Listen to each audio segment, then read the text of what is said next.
And that is an interesting thing, how there's always a segregator around trying to block off a view. Maybe when I look at a modern painting, I see something a little different from the abstraction that the critic is talking about. But that's good, that I see something different. But if I'm not careful, I shall feel a little uneasy about it, because he has told me that I should see what he's seeing. But that isn't true. Each of us should see what the artist has whispered to us. And there are all kinds of echoes in every painting. He hears some of them, I hear others. There are all kinds of shadows. He sees some, I see others. And that is the way it is, of course, with a book. Sometimes when you think about what creating really is and why it's so needful, you begin to grope on those dark levels. You get in what we call the labyrinth of the spirit and the mind and the memory, and go down deep, deep, deep, deep, deep. I don't know why we use the word deep, because the word out, out, out is just as good. You go distances anyway, deep down or far out, and into worlds that we don't, our ordinary senses don't perceive easily. And there is where the creation is done by the artist, and there is where the collaborator is born. And there's so many people who can't paint and who say, I don't know anything about painting, I know what I like. Well, if you really know what you like, of course that would be the most important thing in the world. Sometimes, though, we are liking only what our five senses tell us, because we haven't gone down into those dark, deep, or very, very brilliantly lit places where we perceive something quite different. And when people ask me how I dream up something, of course I don't know. I know that I use the materials that have accumulated in my life. I know that's true of my own writing. I was born in fabulous country, and I've always been so glad I was, although I left there when I was 17 years old. But on that edge of Florida, where it joins to Georgia, and where the great swamp is, and where we have those peculiar land growths of failure to grow. Of course, Florida was recently made as compared to the rest of the United States. It was just washed up there by the ocean, and it still is a kind of floating island that is joined to Georgia and Alabama, and also it's not very deep. It's not a very thick piece of land. It really is just a thin little island that is hung on to the Okefenokee Swamp, and hung on to the Georgia Islands, and hung on to Alabama. And it was a wonderful place, though, to be born, because things were different. I now live up in the mountains, and that's different, too, from ordinary land. But maybe there's no such thing as ordinary land. But anyway, I've always lived in awesomely beautiful spots of the earth. And the only place I would like to live that I haven't lived that way would be in the middle of a desert with a little oasis somewhere near that I could run to when I'd had too much sun. But that must be a marvelous thing to go through those winds at night on the desert, and those ripples of sand where the desert is sculptured by the great dry winds that blow, and then the mirages that are thrown up into the sky by some trick of our brain and our eye and the sun and the land. I don't know how it happens. Well, I don't know much about that except I have flown over it a number of times. But to have been born near the swamp was a wondrous thing to have happened to me, because while the Okefenokee Swamp is the biggest one I believe that we have in this country and maybe in the Western Hemisphere, I'm not certain of that. Actually, I was born about 40 miles away from it, but little fingers and little driblets of it streak out in all directions. And the land near Jasper was a part, actually, of this formation.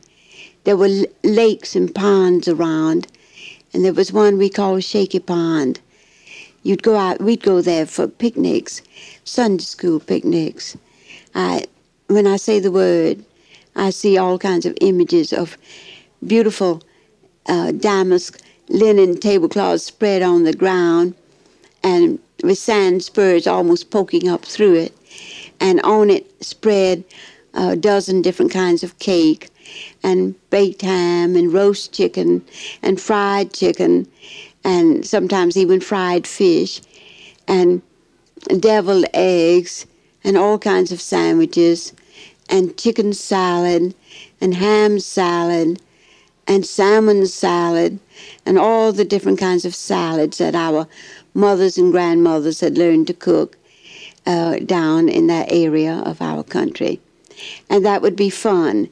But the thing that I really have remembered, oh yes, I mustn't forget the big barrel of iced lemonade that would have a 200-pound block of ice in this huge, huge barrel. It didn't leak. I don't know why, but it didn't leak. And I remember that would surprise me. And it would be full of lemonade with the lemon slices floating all around in it, and nice and sweet and acid and ice cold, and a dipper there. And I don't know what we drank out of, because I don't think we had paper cups in those days. In fact, I know we didn't, so I'm afraid we drank out of dippers and gourds. And if you have never drunk out of a gourd, there's nothing quite like it. It has a little echo of a taste. It isn't a real taste, but there's an echo of a taste from the dried gourd material. And they would scoop this out and leave this opening, and it makes a beautiful thing to drink out of. I don't see why we don't really use them for parties. I suppose maybe they aren't too sanitary even today, but I don't see why we don't serve cocktails in them and highballs and things like that. Well, aside from the food, which all kids remember, what I remembered really, and what drifted down into that area, that dark, deep area of one's creative life, was the trembling earth around the pond. And one could get within 20, 30 feet of it, and suddenly one knew that one was walking on earth that was probably no more than a few inches thick, and that all this was floating on water of endless depth, a depth that could never be measured. And I would walk softly and feel myself almost floating up and down and wondering, and if you stayed still, you would begin to sink. So you didn't dare stay still. And you'd keep walking and wondering. And you'd wonder about that, and you'd wonder about, is the earth like this? And is all that we do, all I do and all my mother and father do and my sisters and brothers and my friends, all we do is on just a little thin level of something. And I didn't use the word reality then, but later, you see, this is what happens to you. You extend the sentence. You say first, when you're little, I wonder. And then you say, I wonder if this is like so-and-so. And then you begin to extend that sentence. And it gets longer and longer and longer, and wraps around the whole earth, just around and around and around, as you keep saying, I wonder if everything that happens to a human being is just like trembling earth. Is it all floating on something that we'll never know, something unknown and mysterious? And is this reality, this little thin floating thing that I'm now standing on? But as I say, you don't think that at 5 and 6, you feel it. And you keep feeling it, and you feel it more and more, and you add word after word, sentence after sentence, until there's no end to the millions of words as you continue to wonder what this thing is that we call human reality, and where it extends to, and then what. And it tied up with my sense of time. That was really my sense of space, the beginning of how I began to feel about space. So I wasn't really surprised to find that the planets and the stars were millions and millions of miles away, and then find that they were millions and millions of what they call light years away, because I had begun to say, I wonder, when I walked around Shaky Pond. But I also began to say, I wonder about time. But that came to me in a different way. It came to me through the graveyard, because I went to the funerals. It was a custom in our little town for little children to go out to the graveyard, to the funerals. Death was not something that people thought then was dishonorable. They just thought it was sad and mysterious, and therefore they let children attend this sad and mysterious human occasion when someone seems to have gone to sleep, is not going to wake up anymore. And you know that there is more than that. You learn it the hard way, because in those days there was no way to preserve bodies, and we lived in very hot country. So by the first day there was a slight odor of the dead, and by the second day the odor was stronger, and by the third day it was quite strong. It wasn't repulsive, it was strange and mysterious and frightening, but it didn't smell like something spoiled. They had some ways of keeping the body a little bit, but the body would darken and the face would turn gray, and so you knew in those days what death really was, that it was a disintegration. And I didn't know that word, but I knew that what had put us together and made us whole and alive was not keeping us together whole and alive, but that we were going to pieces.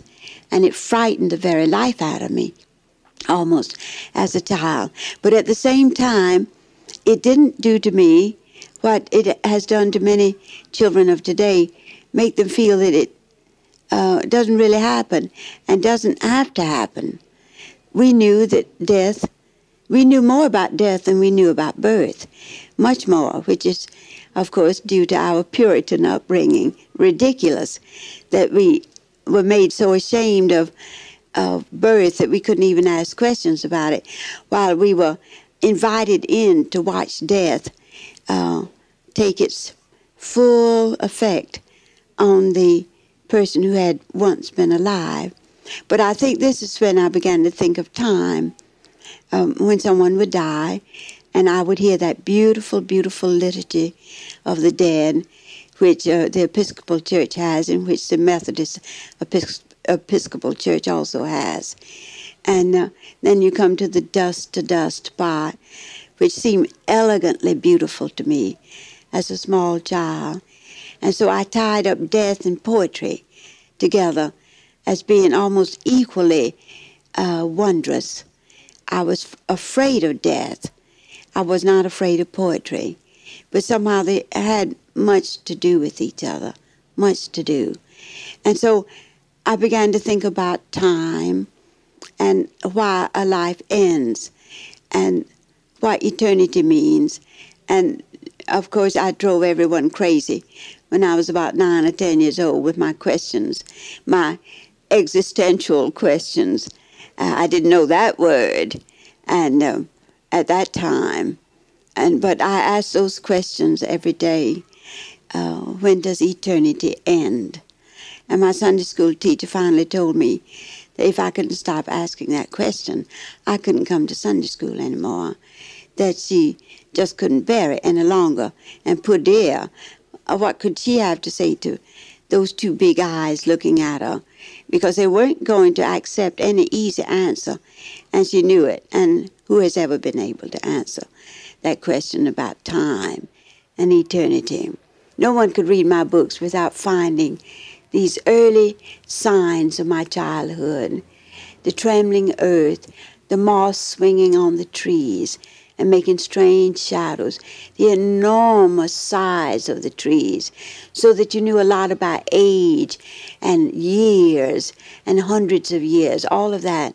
All of these things, the shaky pond and the graveyard, and the telling my little friend stories as we picked flowers down the railroad track or sat on a tombstone in the graveyard, is what maybe turned me into a writer.